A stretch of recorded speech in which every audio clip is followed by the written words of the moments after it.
Hello everybody, today is August 12th, 2009, and it's a Wednesday. Now, I have two things to talk about. Actually, three things to talk about. I lied. Hopefully they'll be quick, but they probably won't be, considering the last video I made that said it would be quick ended up being 10.5 minutes. Definitely quick. Okay, so, I made a purchase on Cube for You last Monday morning at around 1 a.m. And I got it shipped today. And why I got it shipped today is so I could have it in time for Nationals to sell the puzzles that I'm getting in it. Now, I included in that order what I thought to be just, a neat little puzzle that James had come up with or whatever. And it turned out to be a 1x3x3 floppy cube. The problem is, I now find out that this is fake. Not fake, but this is a knockoff of a real puzzle. And so now I feel really bad about buying it. I really wish I hadn't bought it. Needless to say, it is a neat puzzle. It's a floppy cube that can turn on other sides. But I'm not happy that I got this. And I would throw it away because it's a knockoff, but that would just be a waste. So, I'm not happy I got it, and I don't recommend any of you going and buying it. I recommend you wait until the real version of it comes out, if it hasn't already. Don't buy the rip-off one. So that's the first thing. Second thing is 3x3x4s. I bought 4 of them. 3 black ones and a white one. I'm keeping a black one and a white one for myself, for collection purposes, solving purposes, stuff like that. One thing I'd like to say about these is that they turn amazingly, and I haven't even lubricated these yet. They're super fun to solve, fully functional. You already saw what Pestific did with them.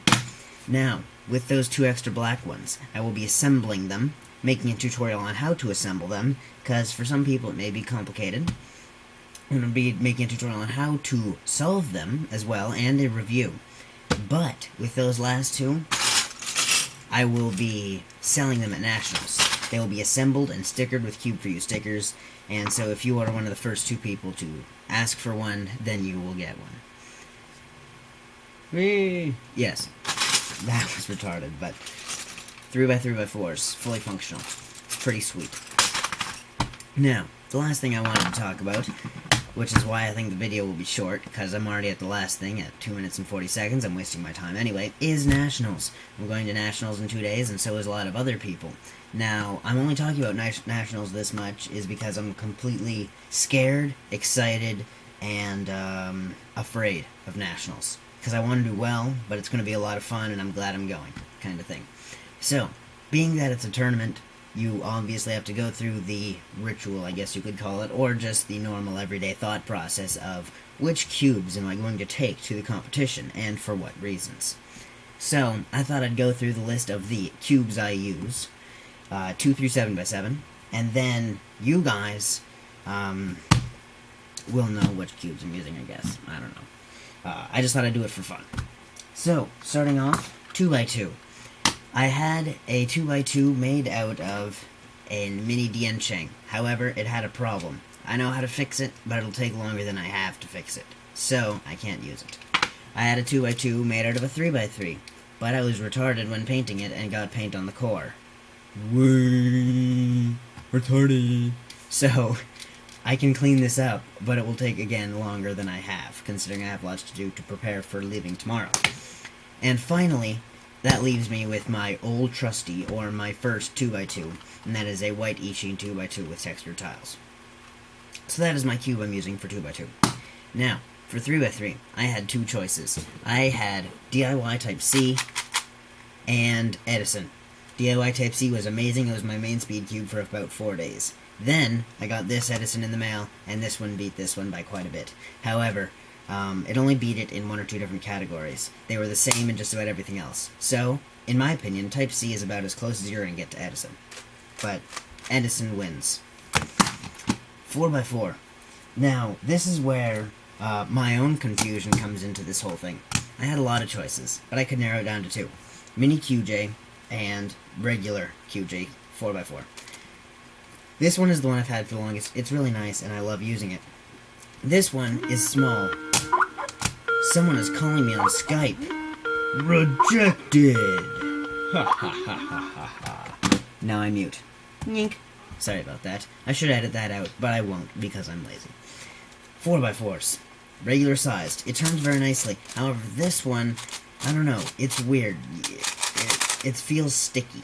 And so this was going to be it because it's a nice size, but I've decided no, I'm going to re-sticker this one, and the regular sized QJ will be my regular speed cube for 4x4.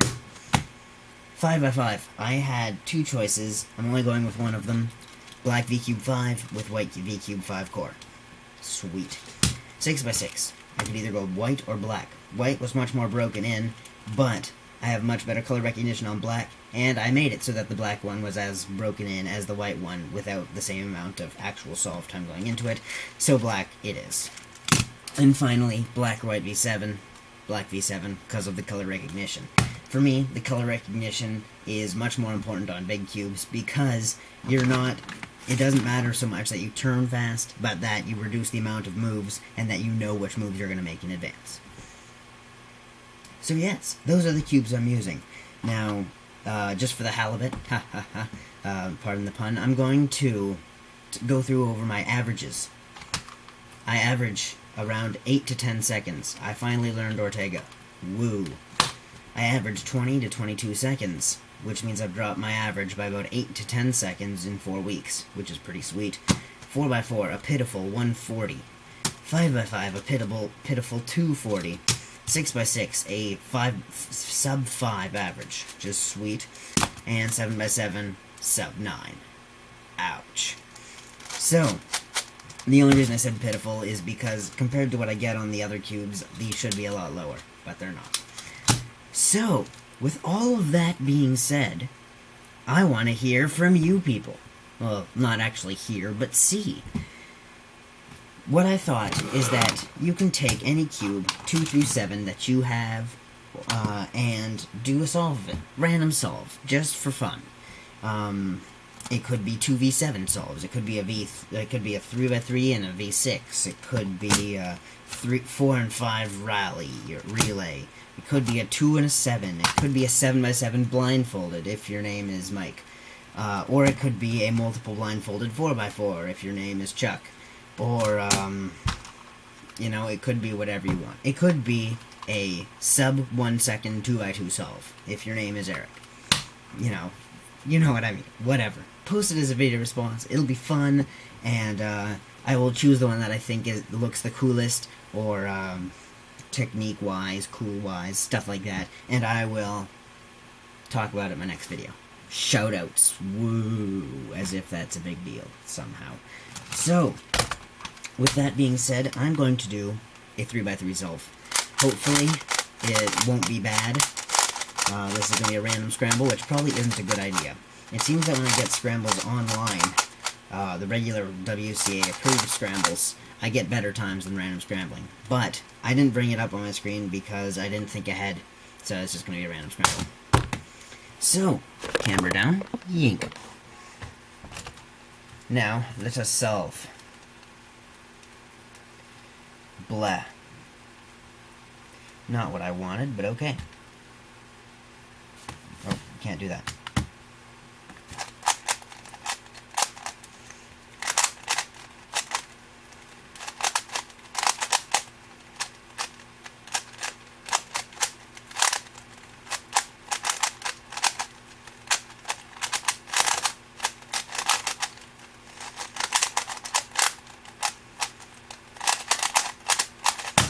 Sweet.